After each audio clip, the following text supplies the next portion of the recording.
Oh iya.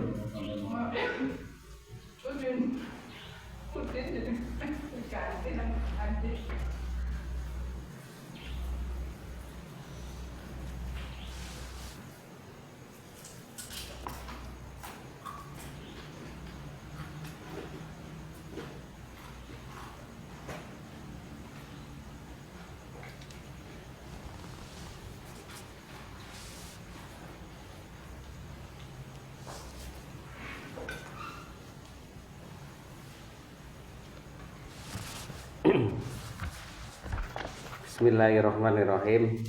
Assalamualaikum warahmatullahi wabarakatuh. Alhamdulillah wassalatu wassalamu ala Rasulillah Sayyidina Muhammad ibn Abdillah wa ala alihi wa sahbihi wa mawalah. Wala haula wala quwwata illa billah ma ba'dah. Bismillahirrahmanirrahim. Qala al-musannif amma syukru wa fadilatuhu annallaha ta'ala korona bidzikri bidzikr ma'annahu qala. Adapun syukur keutamaannya bahwasanya Allah menggabungkannya dengan zikir ma'annahu qala, sebagaimana yang Allah katakan di dalam firman-Nya wala dzikrullahi akbar. Zikir kepada Allah zat yang maha besar. Wa qala fadhkuruni adzkurkum.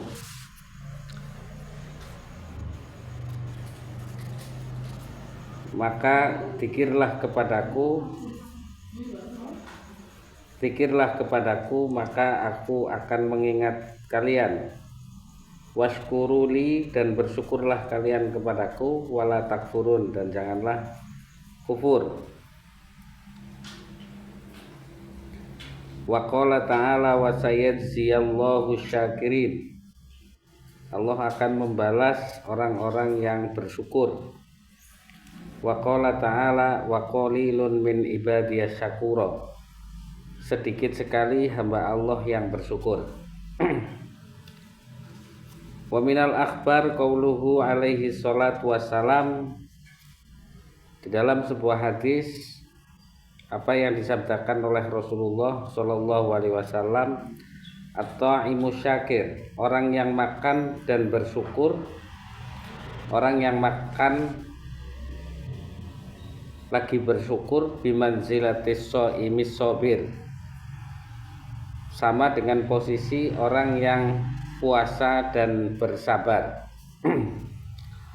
Wa haqiqatu syukri ayya'rifa annahu la mun'ima illallah. Hakikat syukur itu adalah mengetahui bahwasanya tidak ada yang memberi nikmat kecuali Allah. Summa idza arafta tafasila ni'matillahi 'alaika fi a'dha'ika.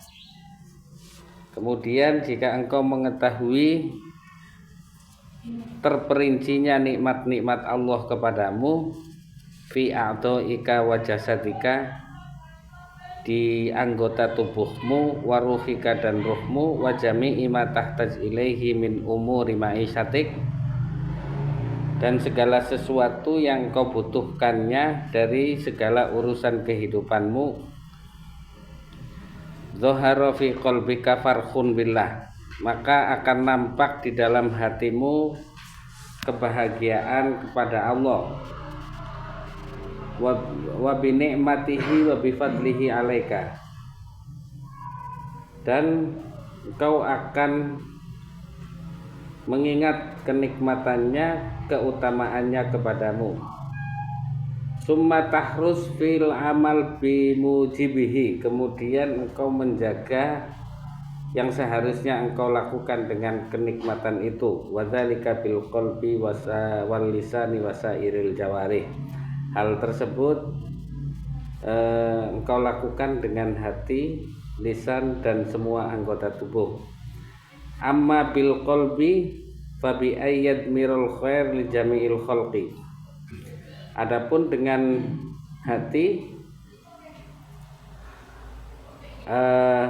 tersimpan di dalamnya kebaikan untuk semua makhluk, wayah turuhu abadan fi dzikrillah, dan selalu menghadirkannya zikir kepada Allah, fala yansah, dan tidak melupakannya. Amma bil lisani fatadhuru bihi syukru lillahi ta'ala bitahmidati dalati alaih.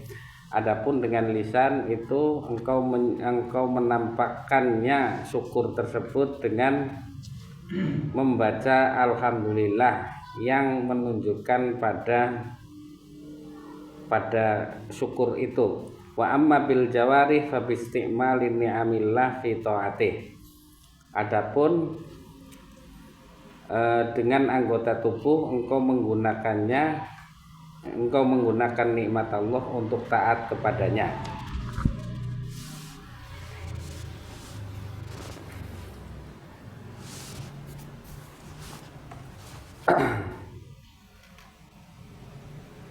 Tentang kenikmatan ataupun anugerah yang Allah berikan kepada kita,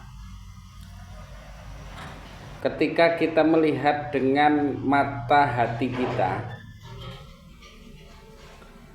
maka kita akan melihat bahwasannya kenikmatan itu hanya datang dari Allah.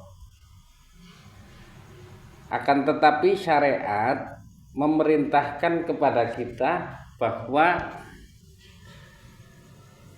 Allah punya tentara-tentara atau pos-pos ya, yang mengirim surat kasih sayangnya melalui makhluknya.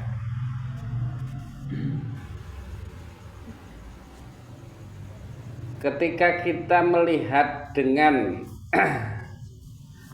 kondisi makhluk yang kedatangan nikmat itu harus dengan mata hati dan dengan syariat, maka manusia itu dibagi menjadi 3. Yang pertama, orang yang mendapatkan kenikmatan tapi dia tidak melihat hakikat pemberi nikmat. Ketika punya warung, kemudian ada konsumen yang datang ke kita untuk membeli sesuatu yang nantinya akan menjadi rezeki kita, kita hanya melihat orang pemberi rezeki adalah konsumen kita.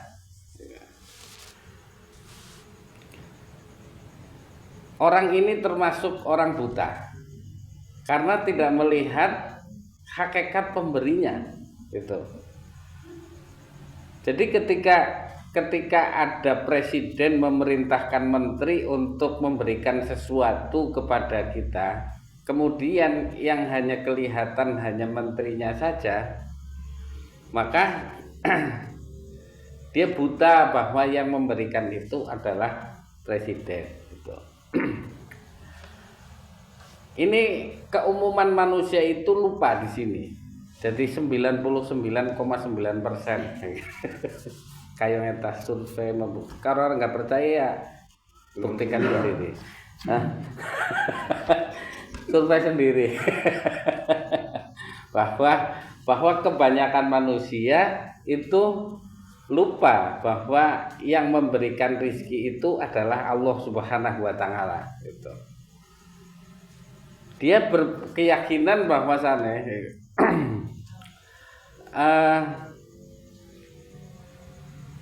dia terhijab bahwa yang hakikat pemberi itu adalah yang mungkin bagi orang-orang tertentu adalah gaib loh ya, yaitu Allah Subhanahu wa taala. Tapi bagi orang-orang mukmin itu harus melihat dengan lebih jelas daripada cahaya matahari itu, bahwa pemberi itu adalah Allah Subhanahu wa taala.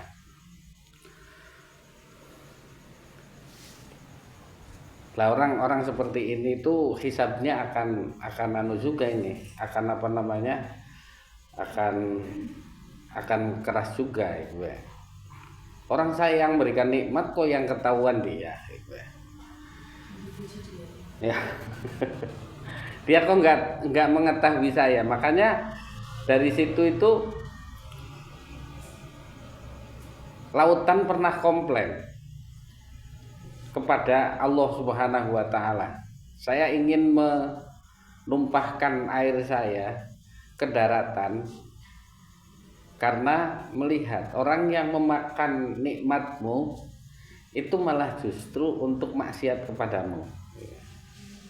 Tidak mungkin orang maksiat itu setelah makan masih lapar gitu. Dia harus kenyang dulu kemudian melakukan maksiat. Ana malinya keliwetem kok kemudian pergi ke tempat-tempat maksiat kan kayak orang mungkin dia harus kenyang dulu gitu. Dan kenyang itu tidak mungkin kecuali dari nikmat Allah Subhanahu wa taala. Karena walaupun banyak sekali mungkin orang yang makan tapi dia nggak kenyang-kenyang. Itu orang yang kemasukan buta terong, buta hijau.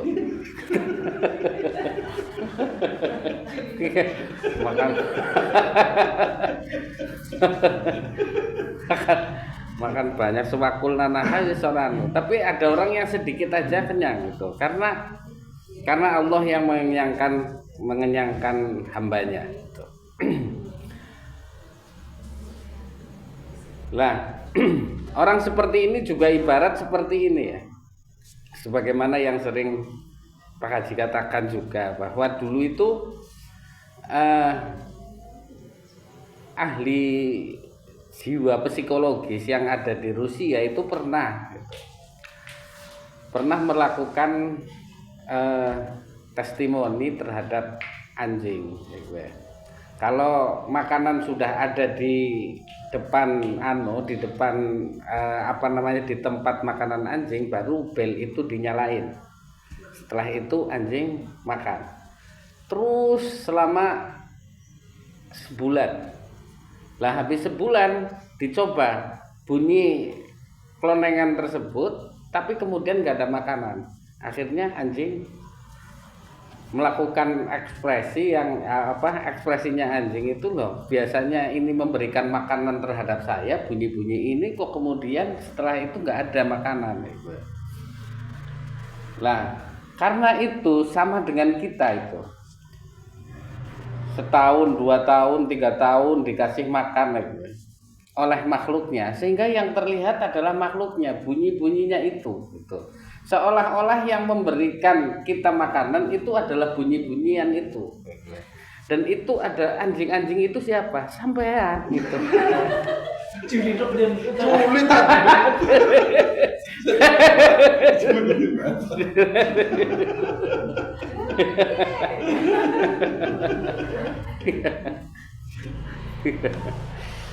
ya, jadi itu. Ternyata nggak ada bedanya kita itu dengan anjing seperti itu, maka digolongkan di golongan yang pertama. Adapun nikmat ketika kita harus memakai dua pandangan, yaitu dengan ainul qalbi ataupun dengan pandangan syariat. Pandangan syariat pandangan hati harus melihat bahwasanya pemberi nikmat itu satu, gitu. Dan syariat mengatakan kalau engkau sudah dikasih nikmat dan yang mengantarkan nikmat kepadaku adalah makhlukku, maka engkau harus bersyukur kepada makhlukku juga.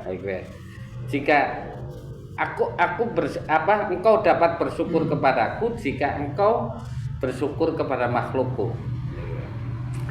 Nah, maka di dalam golongan yang kedua, ini adalah golongan di mana dia itu mendapatkan kenikmatan tapi tidak mengetahui siapa yang mengantarkannya, karena dia tenggelam di dalam samudra cahaya ketauhidannya, cahaya hatinya hanya melihat itu.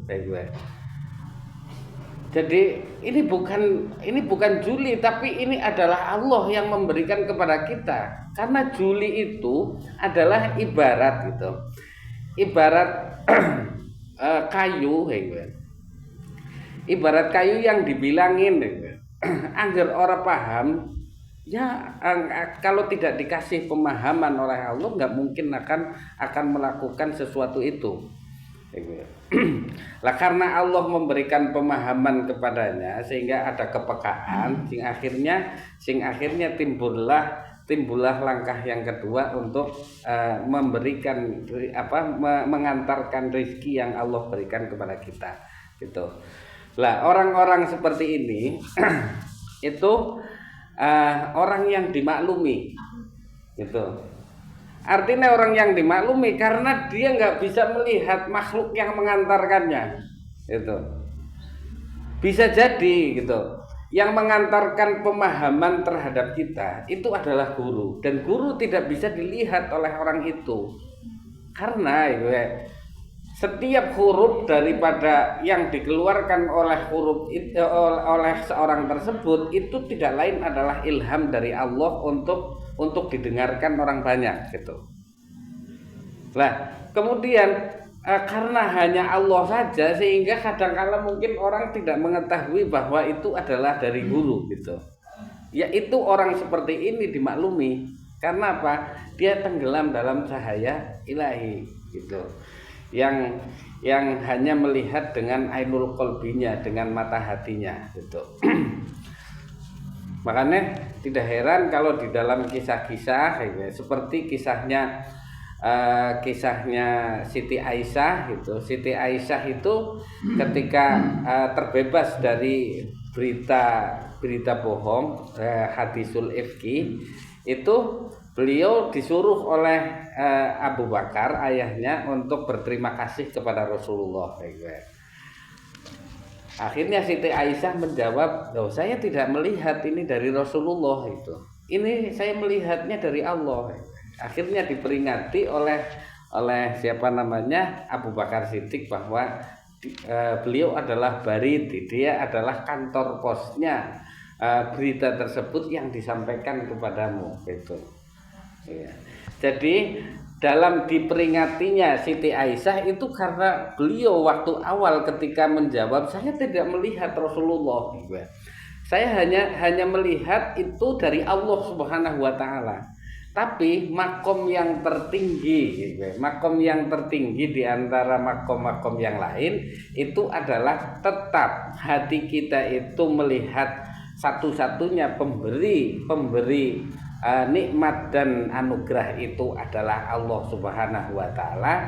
Tapi kita itu harus tetap Tarekoh Kadiliyah ya.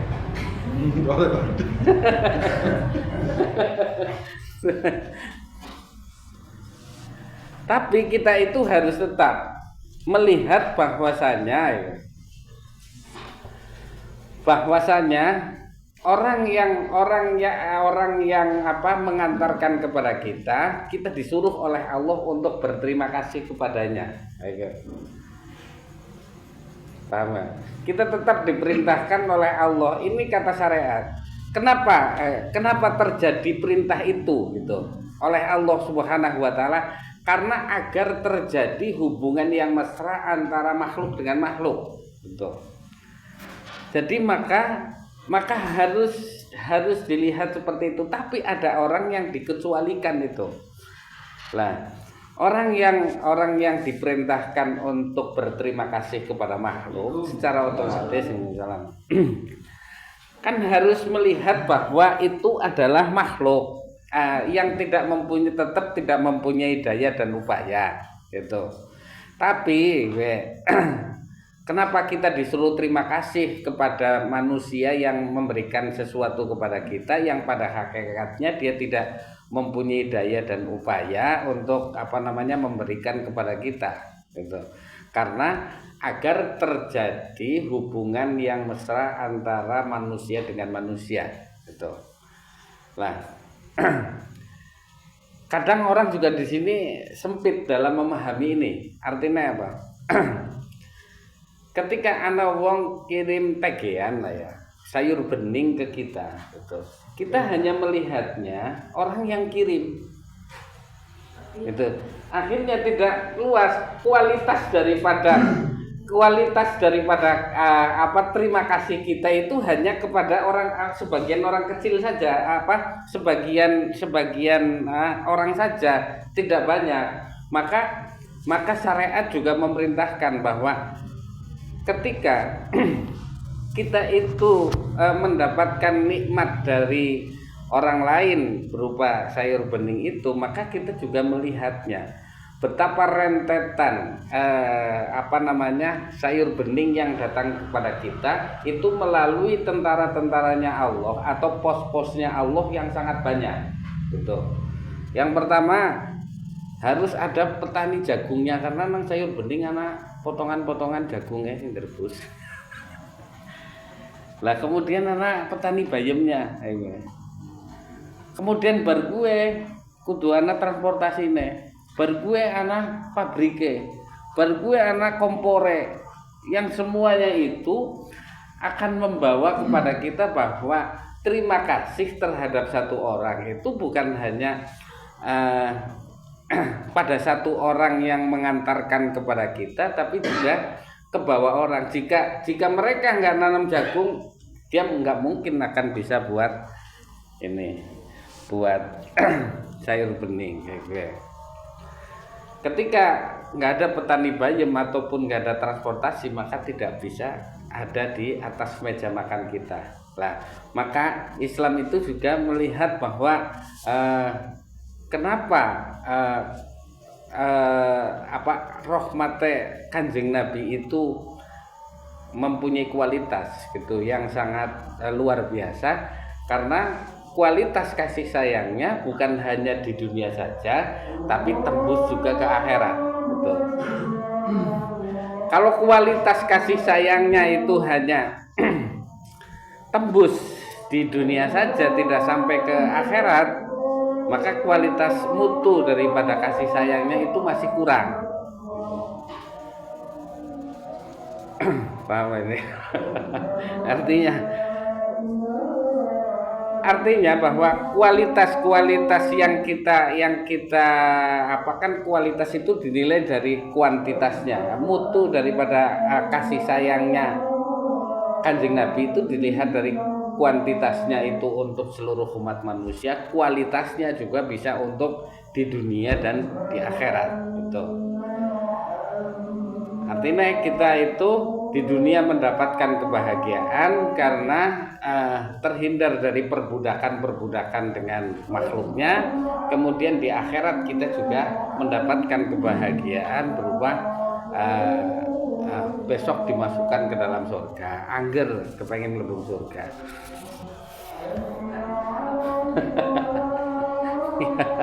Jadi itu.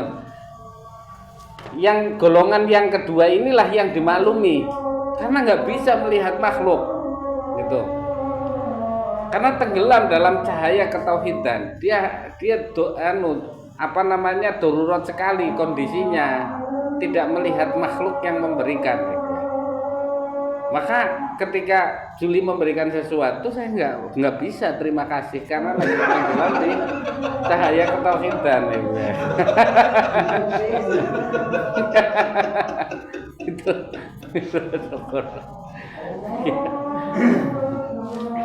ya.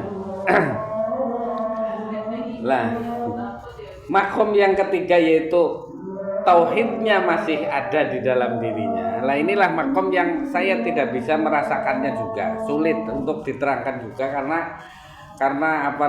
hanya orang-orang tertentu saja yang mungkin sudah mencapai itu, dan ini sangat subjektif sekali gitu ya. Karena berbicara tentang rasa gitu. Itu sangat subjektif bahwa gimana kok bisa ngumpul antara ketauhidan dengan syukur karo menungsa. Itu mungkin yang lebih yang pengalamannya beda-beda. Yang berpengalaman itulah yang bisa masing-masing bisa mengerti maksud ini gitu. Artinya kok bisa antara kita hanya fokus terhadap pemberi nikmat itu adalah Allah Subhanahu wa taala, kemudian kita harus bersyukur kepada, mengucapkan terima kasih kepada orang lain gitu. Lah karena hikmah di balik itu adalah lita'aluf, untuk saling ikatan yang erat antara antara satu umat manusia dengan umat yang lain. Lah kemudian nikmat itu, syukur nikmat itu harus mempunyai 3 syarat ya. Yang pertama adalah mengetahui nikmat itu sebagai nikmat. Kalau orang tidak mengetahui nikmat itu sebagai nikmat, maka dia tidak mungkin akan bisa bersyukur. Bagi orang-orang kaya mendapatkan 25.000, itu tidak mungkin akan melihat bahwa 25.000 itu suatu nikmat, karena dia sudah mempunyai banyak harta gitu. Ini kaya dalam tanda kutip ini, karena definisi kaya ada beda-beda.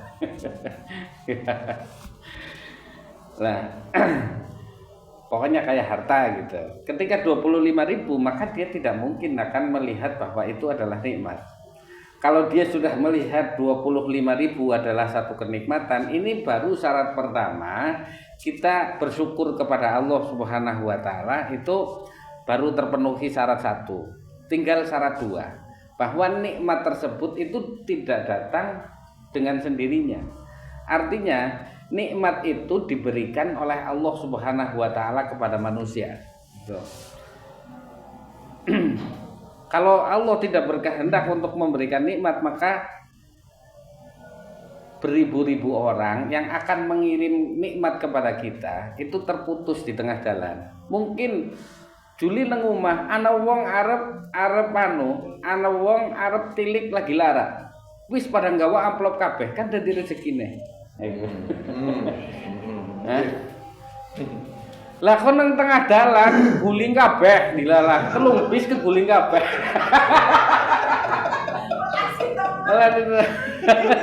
Mana yang tilik.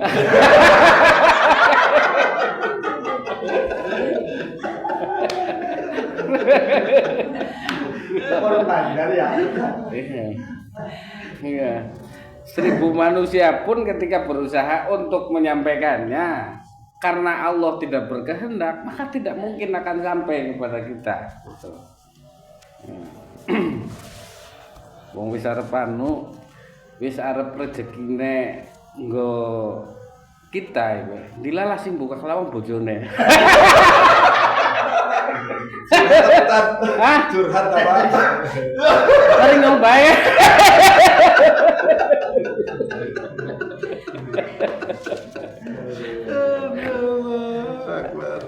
Akhirnya butul maning. Iya. Oh, anggar durung miskine ya gue. Dilalah banyak penjegal lah. Penjegal. Gitu.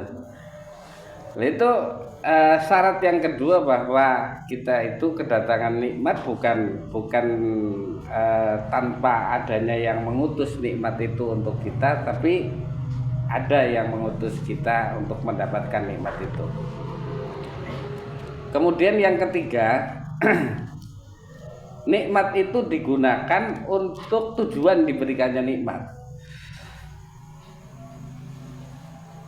Artinya bahwa ketika kita dikasih kenikmatan oleh Allah untuk dikasih kenikmatan berupa tangan yang sehat gitu kan, maka berarti kenikmatan itu digunakan untuk tujuan memberikannya nikmat. Nggo buka lembaran-lembaran kitab, ada lembaran-lembaran duit bae.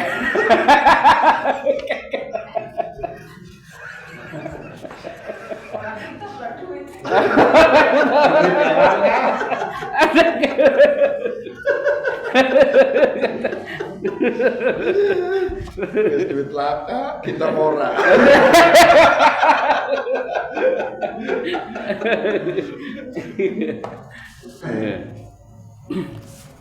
Itu apa namanya, tujuan diberikannya nikmat. Kenikmatan itu digunakan untuk tujuan diberikannya nikmat. Mata kita ketika Allah memberikan kenikmatan mata kita, maka itu digunakan untuk melihat tanda-tanda kekuasaan Allah yang ada di alam semesta. Mungkin inilah rahasia di mana Islam pernah mengalami kemajuan pengetahuan yang luar biasa pada waktu itu di Baghdad. Iya. Nah, karena pada waktu itu mata benar-benar digunakan untuk tujuan diberikannya nikmat mata gitu. Kondelangana akhirnya muncullah Imam Ghazali, Al-Khwarizmi, terus ini dan lain sebagainya. Begitu juga otak kita ya. Pikiran kita itu juga merupakan satu nikmat ya. Memikirkan tentang kekuasaan Allah dan lain sebagainya. Aja mikirna sesuatu yang akan menutupi cahaya sujud kita. Sujud mikiri.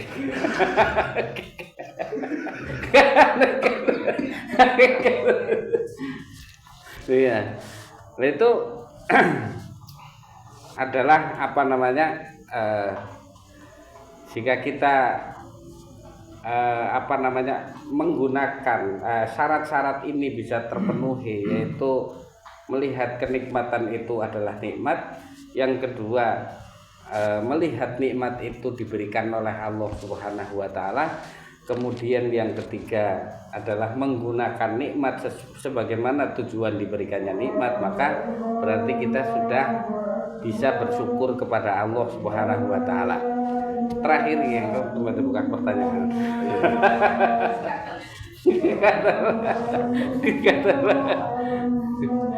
Yang terakhir, ketika kita sudah melakukan itu kemudian membaca alhamdulillah, maka syukur yang ada yang telah kita dapatkan, maksudnya seperti itu tadi, yaitu 3 sudah dipenuhi kemudian kita membaca alhamdulillah, maka syukur yang dapat kita jalankan itu juga harus disyukuri kembali gitu. Karena apa? Akeh wong sing orang tidak bisa bersyukur kepada Allah ya guys. Tapi bukan ini menari di atas penderitaan orang lain. Kalau itu jelas tujuan utama. Tapi kita itu ternyata bisa syukur itu merupakan kenikmatan, karena akeh wong sing ora bisa syukur. Dan seterusnya, nanti syukur itu adalah sesuatu yang berkelanjutan tanpa henti. Maka Al-Quran itu ketika mengatakan alhamdulillahirabbil alamin itu dengan sighot ismiyah, dengan kata ismiyah itu adalah untuk syukur pada sesuatu yang sebelumnya kita lakukan, syukur pada saat sekarang, dan syukur pada saat yang akan datang. Karena nanti tidak akan berhenti di sana. Pokoknya aku syukur sedurunge, syukur sekiye, syukur ngarepe gitu. Maka tidak memakai Ahmadullah. Aku memuji kepada Allah. Ahmadullah itu kalimat untuk masa akan datang aja. Iya. Pokoknya sedurunge sing terlupakan apa dan lain sebagainya tuh tak syukur kabeh, mesti gue nikmate gue. Gitu. Maka menggunakan sighot ismiyah seperti itu. Susunan kata benda. Alhamdulillah itu susunan kata benda, lillah juga susunan kata benda, itu karena alhamdulillah itu didahului dengan al. Ini kata benda. Kemudian Allah kemasukan huruf jar itu li gitu. Maka jumlah ini disebut menurut ahli bahasa itu susunan jumlah ismiyah, di mana faedah syukur dengan kalimat tersebut adalah lidawam, untuk selalu bersyukur kepada Allah Subhanahu wa taala, baik untuk mensyukuri yang sebelumnya kita mendapatkan nikmat, atau sekarang kita mendapatkan nikmat, ataupun sesudah kita mendapatkan nikmat, karena kesananya juga ketemunya akan nikmat terus. Monggo.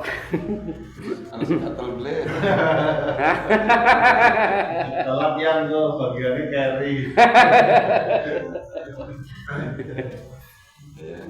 Berarti gini syukur itu kalau tadi sebelum ada mafalah ini, syukur itu saya mengidentifikasinya sebagai rasa.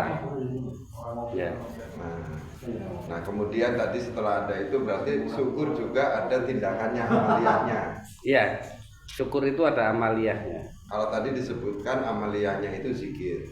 Iya. Nah, zikirnya itu jadi pada saat kalau tadi disebutkan di bagian akhir ya langsung. Itu kan berarti alhamdulillah itu kan makomnya makom berita acara ya Tan? Berita acara, ya. Nah, cuma artinya bahwasanya kita menyatakan bersyukur. Iya, berita acara ya. Berita acara, tapi syukurnya mana? Bingung, gitu karena saking akeh dan sebelumnya. Iya, bingung. Nah, berarti ada amaliyahnya nih. Iya. Amaliyahnya itu boleh kan dengan zikir tadi. Iya. Artinya zikir dengan mengingat Allahnya, atau zikir mengingat kenikmatannya kan? Iya. Mana tetap? Mengingat Allah atau mengingat kenikmatannya ya? Iya. Kalau mengingat kenikmatannya kan begitu Juli dapat apa syukurin gitu kan. Ya. Makasih. Jadi kedua-duanya kita mengingat nikmatnya juga mengingat pemberinya gitu.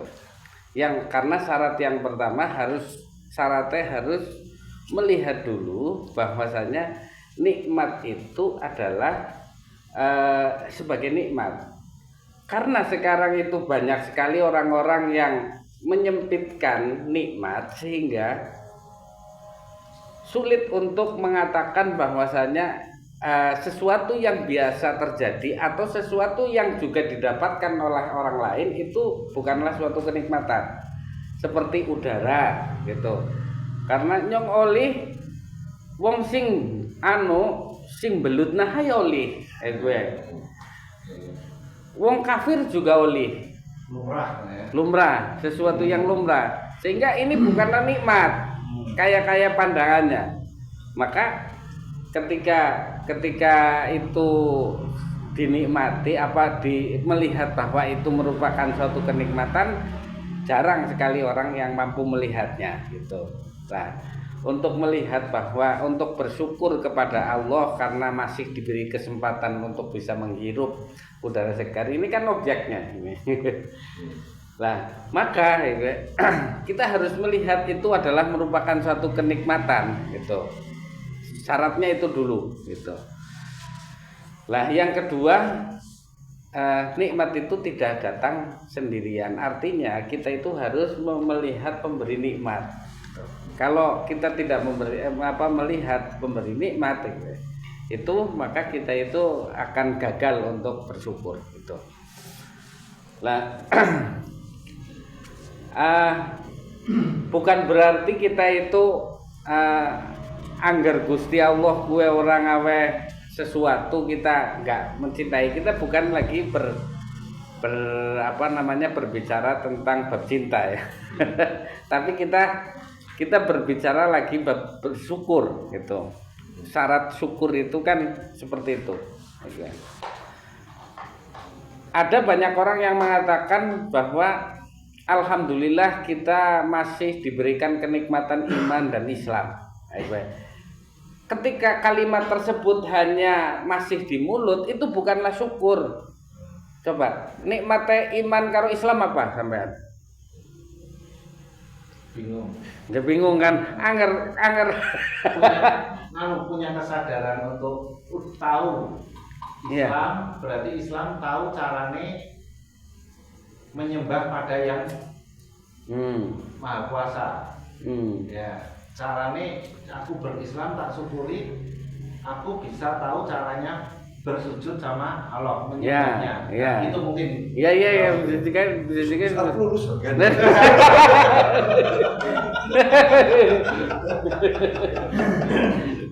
Nah, tapi kan orang-orang yang sering namanya pidato itu kan sering mengatakan itu kita bersyukur karena masih diberikan nikmat iman dan Islam. Itu juga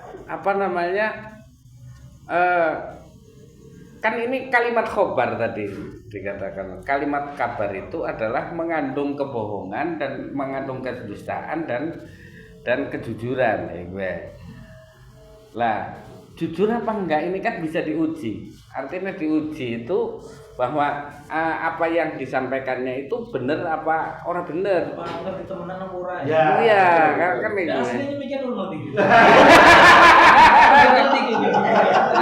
Terus pirang puluh tahun. Dia mau tahun kan ya. Padahal sering tampil. Sering. Dan itu akan dihisab semuanya dari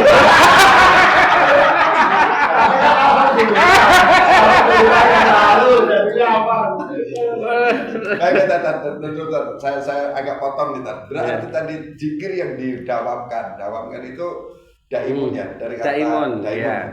Artinya terus menerus.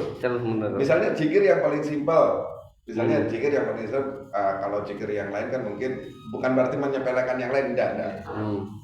Misalnya begitu kita mendawamkan zikir, misalnya saya berzikir Allah, itu juga bentuk syukur. Bentuk syukur pasti. Iya.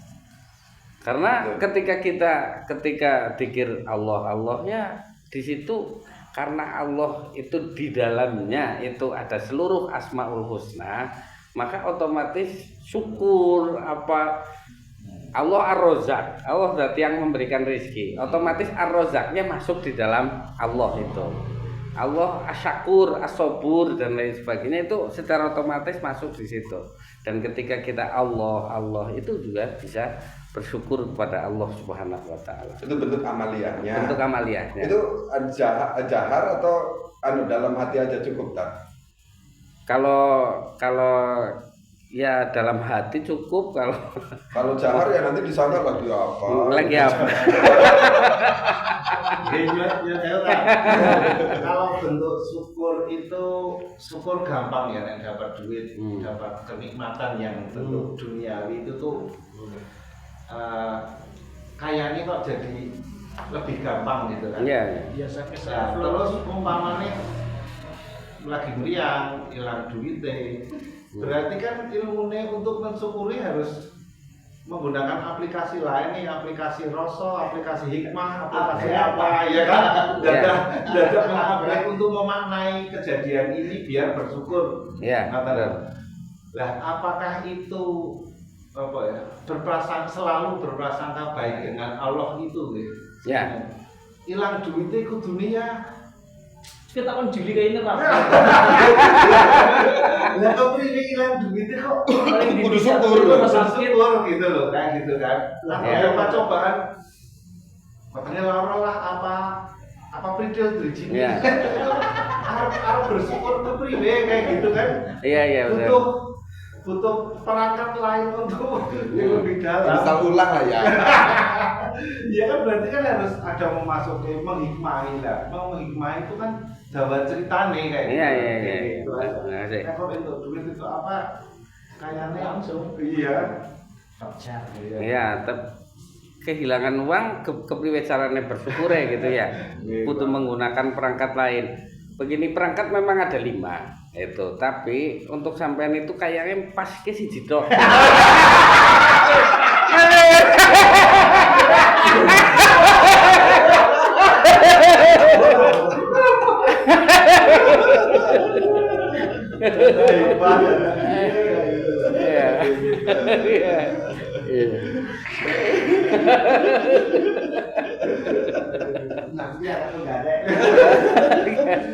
Ya, bahwa ketika kita menggunakan perbandingan gitu, perbandingan dengan apa namanya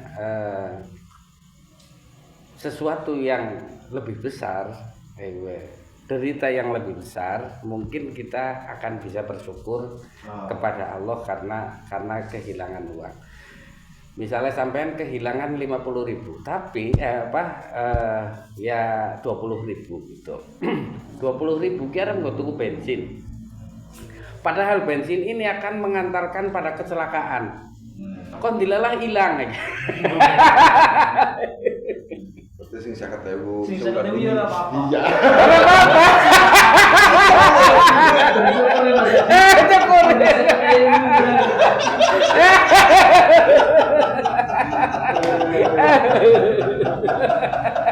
Manusia betul. Ada yang manusia. Iya.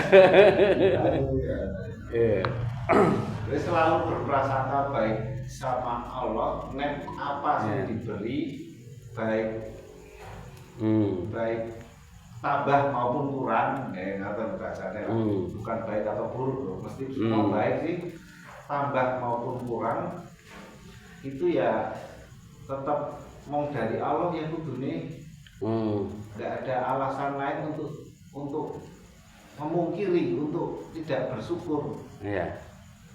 Kepriwe jalung diwai sakit, sementara apa ya, promosi sakit itu menghapuskan dosa, bisa mensikapi bla bla bla bla, kan akhirnya kepriwe arep ora mensyukuri sakit, tapi lah mengarah ya kan, dari ya Allah kalau adu-adu kan lebih banyak adu-adu ora bisa ini, ora bisa ini, ora bisa ini, ngetokna duit malahan. Ya Allah kan kalau pas gak kuatin tok. Saya dulu itu ketika mondok itu bisa sekolah itu, harapan orang tua saya dulu waktu itu kan jadi pegawai negeri gitu. Oh kan Danwa bisa jadi pegawai negeri lah, karena orang tua saya pegawai negeri lah. Ketika kemudian Allah tidak mengijabahi apa yang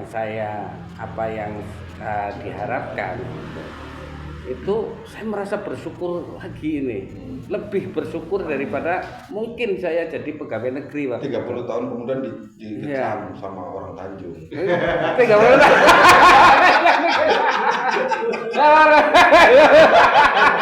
Gak ketemu.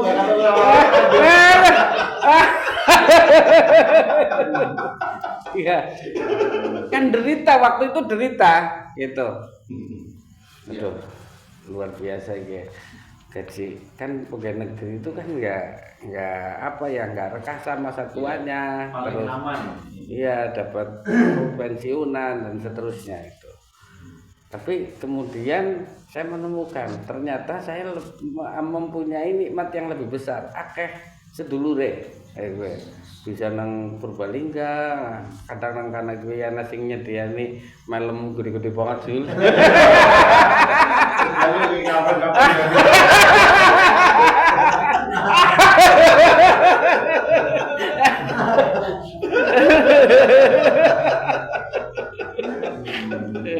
Aslinya orang Medan kok.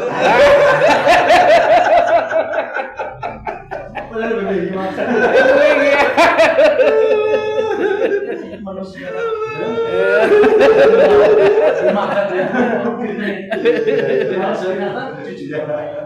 Berarti perangkat pengetahuannya yang kurang. Iya. Gitu. Jadi treatmentnya tadi saya pakai kata treatment ya tadi ya. Kalau misalnya ini kan ada Torekoh Adiliyah kan gitu ya. Dikira apa namanya ritual kan. Jadi treatmentnya tadi ya dengan mengingat Allah pun itu sebuah amalan syukur. Sudah amalan syukur. Ya. Sudah, karena tujuan diberikannya ingatan kita ya untuk mengingatnya. Itu sudah menggunakan salah satu perangkat di dalam diri kita untuk bersyukur kepada Allah Subhanahu wa taala.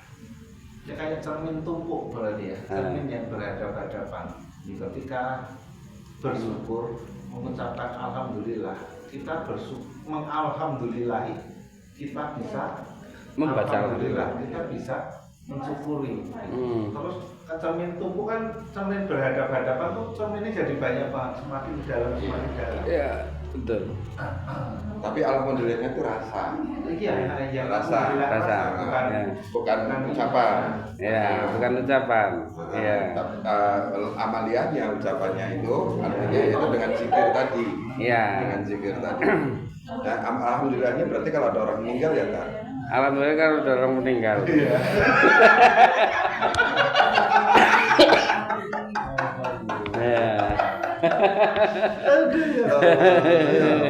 Ini ngaji opo.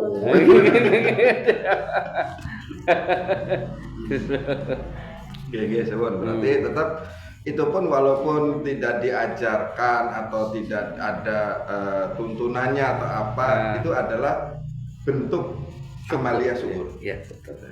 Itu amalia syukur. Ya. Tadi Jul, karena kan yang ketiga tuh Jul, tauhidnya bersyukur kepada Allah, anunya kepada makhluknya mau disampaikan nanti kaji nono. Ya. Orang berunyam sih. Ora, Jul nanti dia kaji nono, oleh-oleh sebagai tangga-tangga, kono nek yo.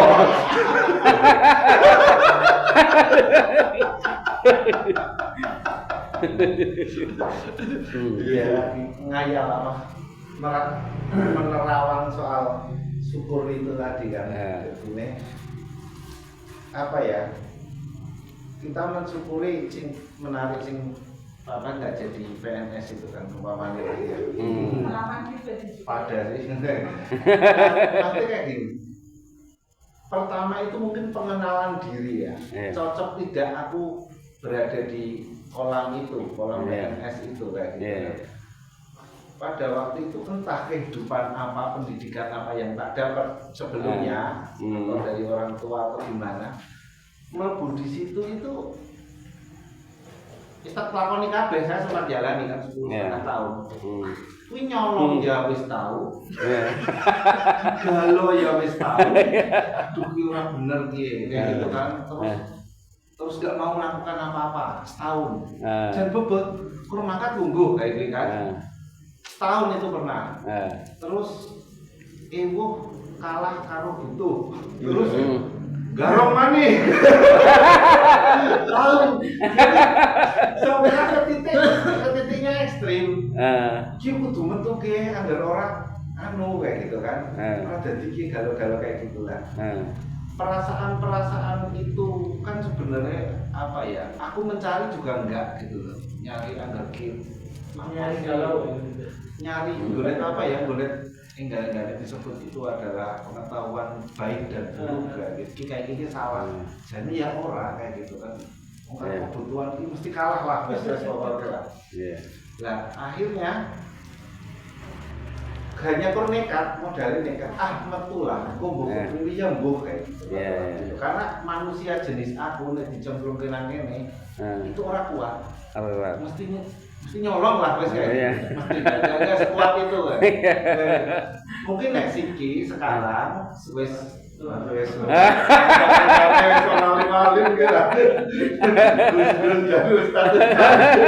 jadi marah.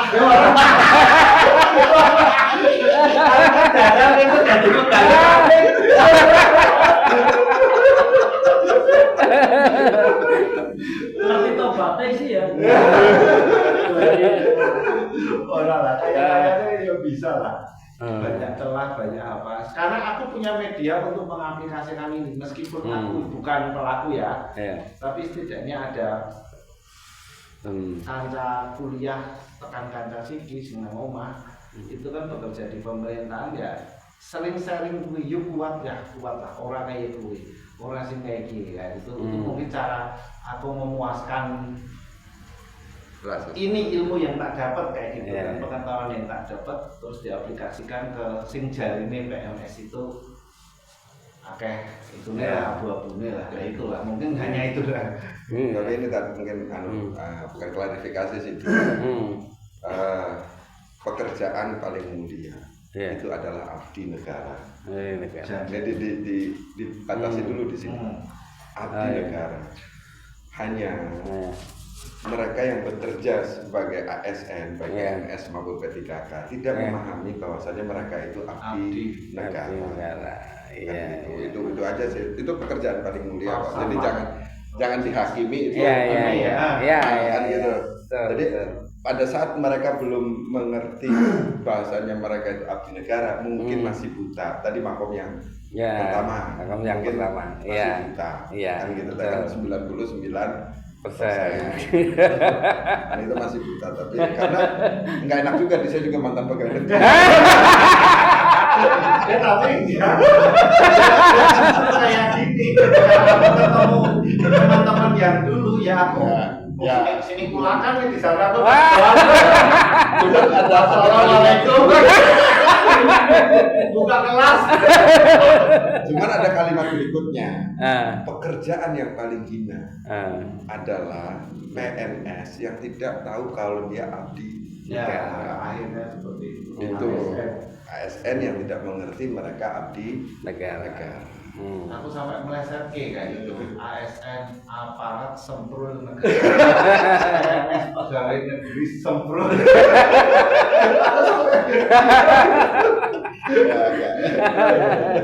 Iya benar.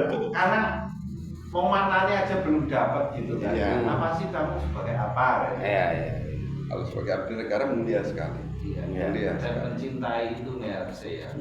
Itu Hmm. sebagai jalan ya. Iya, syukur tadi diberi kesempatan untuk menjadi abdi. Oh ya enak ya ladang ya. Kadang ya. gitu. Jalan. Iya.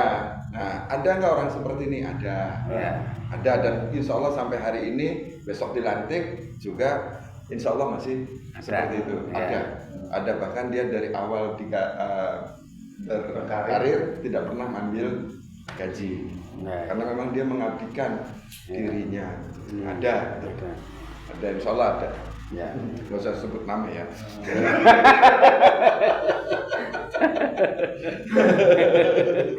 Gara-gara promosi. Iya. Begitu. Oke. Ya, monggo itu makanannya udah siap kan. Iya, monggo. Iya, monggo. Akhirnya wabillahi taufiq wal hidayah. Wassalamualaikum warahmatullahi wabarakatuh. Waalaikumsalam warahmatullahi wabarakatuh.